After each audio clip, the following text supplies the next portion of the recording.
So when I was struggling in my life with emotional eating, that was a huge one for me. And I had a huge barrier put up there, wall of protection. The food was my comfort. It was the soothing. It was what I went to try and numb and suppress and escape and flee when life gets tough and when you don't want to feel those emotions. And I'll never forget when I sat with my therapist and she said to me, and it was one of those aha moments, she said to me, so who would you be if we took this away from you? So if you didn't have emotional eating, how would that make you feel?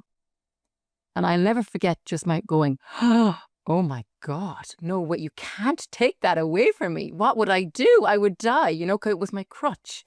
So the very thing I wanted to heal was the very thing I wasn't willing to release and let go of.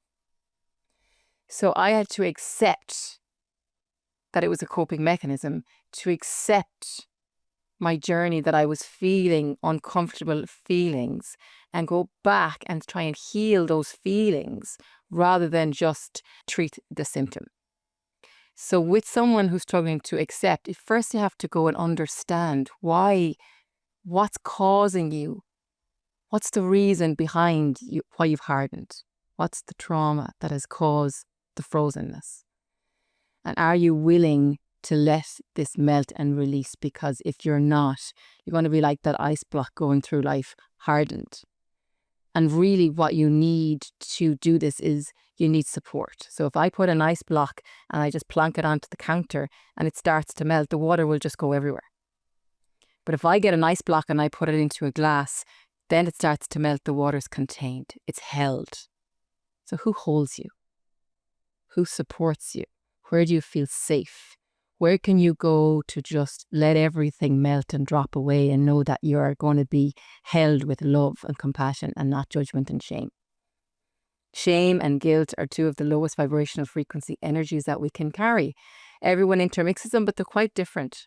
Mm-hmm. Guilt is, I have done something wrong. Shame is, I am wrong.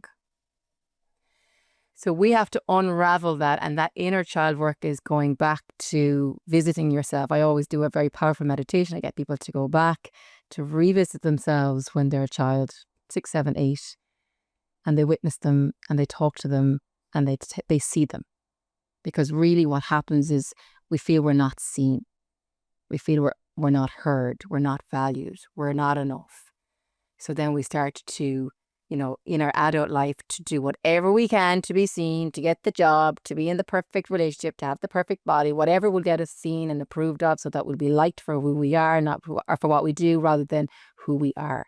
So we have to go back to that inner child and say, I see you, I hear you, I've got you, and I love you.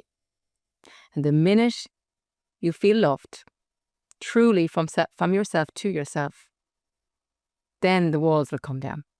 Then, because you're not trying to protect yourself from like a whiplash or another blow, because you've got yourself, you're holding yourself, and you're with yourself no matter what.